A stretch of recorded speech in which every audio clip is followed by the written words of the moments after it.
Big boss मंडळी, अखेर big boss season 6 सुरू झालेला आहे आणि बिग बॉसमधले आज आलेले कंटेस्टंट काय काय काम करतात, काय काय करतात रिअल लाईफमध्ये हे मी तुम्हाला सांगणार आहे मंडळी. त्याच्यातली पहिली आहे दीपाली सय्यद. आता दीपाली आणि सय्यद हा खरं तर संभ्रमात टाकणारा प्रश्न आहे.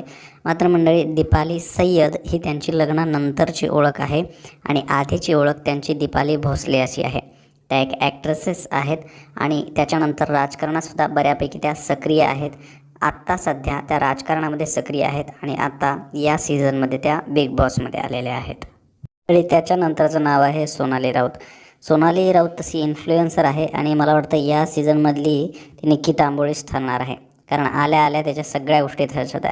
अनेक जे आहे ते हिंदी सिरियलमध्ये त्यांनी काम केलेलं आहे. हिंदी बिग बॉसचे कंटेस्टंट आहे आणि हिमेश रेशमिया, हनी सिंग यांच्या असंख्य गाण्यामध्ये ते तुम्हाला दिसून येईल. त्याच्यानंतर आहेत सचिन खुमावत. सचिन खुमावतचे अनेक आहेराणी गाणे आपल्याला ऐकायला भेटतात. त्याच्यामधलं रस प्यायला ये ग माय असे अनेक जे आहे ते त्यांचे गाणे आपण पाहिलेले आहेत आणि ऑलमोस्ट 1400 मिलियन त्यांच्या सर्व गाण्यांना व्ह्यूज आहेत. त्याच्यानंतर आला मंडळी आयुष जो आहे तो एक बॅकग्राऊंड डान्सर आहे. सलमान खान, टायगर श्रॉफ अशा अनेक हिंदी अभिनेत्यासोबत त्यांना जे आहे ते बॅकग्राऊंड डान्सिंगचं काम केलेलं आहे आणि नंतर बिग बॉस हिंदीमध्ये सुद्धा तो बॅकग्राऊंड डान्सर म्हणून जो आहे तो स्पर्धकांच्या एंट्रीमध्ये होता. त्याच्यानंतर त्यांनी बॉस माझी लाडाची, 36 गुणी जोडी अशा अनेक मालिकेमध्ये मराठीमध्ये काम केलेलं आहे. त्याच्यानंतर आहे मंडळी तन्वी कोलते. तन्वी कोलतेचं कोकणात गाव आहे छोटंसं.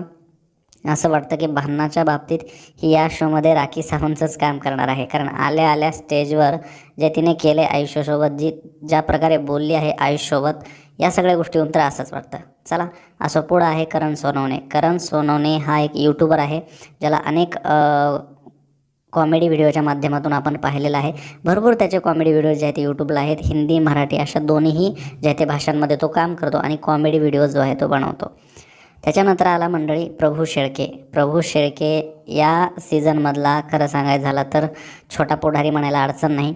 मात्र प्रभू शेळके हा एका गंभीर आजाराने ग्रस्त आहे आणि त्याला 25 लाख रुपयाची गरज आहे वगैरे वगैरे अशा गोष्टी आपण पाहिल्या.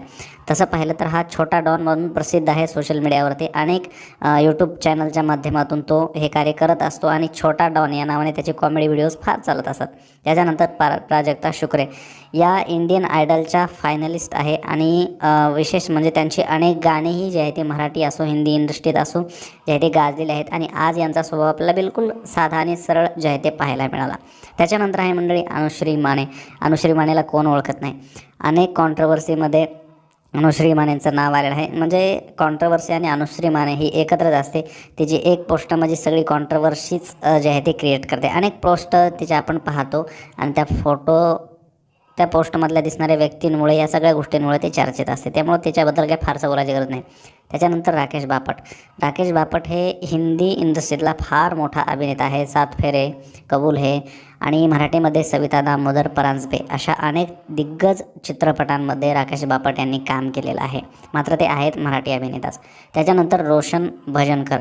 रोशन भजनकरला आपण अनेक जे आहे ते रीलच्या माध्यमातून पाहिलेलं आहे की डोक्यावरची सिमेंटची पोते डोक्यावरती उचलणे आणि त्याच्यानंतर ते नेऊन टाकणे, त्याच्यावरती एखादं गाणं बसवणे अशा विविध रीलमध्ये आपण जे आहे ते रोशन भजनकरला पाहिलेलं आहे मंडळी. त्याच्यानंतर दिव्या शिंदे. दिव्या शिंदेलाही आपण हल्लीच पाहिलेलं आहे. तिचे एका कॉलेजमधली व्हायरल झालेली कॉन्ट्रोवर्सी आणि त्याच्यामध्ये ज्या पद्धतीनं ती मुख्याध्यापकांना बोलत होती, ज्या पद्धतीनं स्वतःची बाडू मांडत होती, पूर्ण महाराष्ट्रातून जे आहे ते तिच्यावरती कौतुकाचा वर्षाव होत होता. तिच्या अनेक पोस्टही जे आहे ती कॉन्ट्रोवर्सीमध्ये जातातही आणि आता त्याच दबावाने ते पुढे चालणार आहे कारण शो पुढे नेणार आहे का हे पाहण्यासारखं आहे. त्याच्यानंतर आली मंडळी राधा मुंबईकर म्हणजे राधा पाटील. राधा पाटील हे तिचं आडनाव आहे आणि ती मुंबईची असल्यामुळे जे आहे ते मुंबईकर असं लावते. ही तसं तर डान्सर आहे. गौतमी पाटीलला जी आहे ती ही टक्कर देते. कंपॅरिझन दोघीचं कायम चालत असतं आणि डान्सर असल्यामुळे कातिलोकी कातील असं वाटल्यानंतर आधी म्हटल्यानंतर आपल्याला गौतमी पाटील वाटली, मात्र ती राधा पाटील आहे. त्याच्यानंतर आले विशाल कोटियन. विशाल कोटियन म्हणजे तेच मंडळी जे अकबर बिरबल मालिकेमध्ये बिरबलाचा रोल करताना आपल्याला दिसला होता. आणि त्याच्यानंतर आला विशाल राऊत. हा एक बॉडी बिल्डर आहे आणि याचं स्वतःचं मोठं हेअर सलूनचं दुकानसुद्धा आहे. त्याच्यानंतर मंडळी सागर करंडे वगैरे अशी बरीच मंडळी आली. त्यांना काय फारशी ओळख देण्याची गरज नाही. बाकी या वर्षीचा शो हा इंटरेस्टिंग होणारच आहे आणि शोच्या प्रत्येक अपडेट्स मिळवण्यासाठी आत्ताच अस्सल खबरीला फॉलो करा आणि शोच्या अचूक अपडेट तुमच्यापर्यंत मिळवण्याचा प्रयत्न चॅनल करणार आहे. नमस्कार.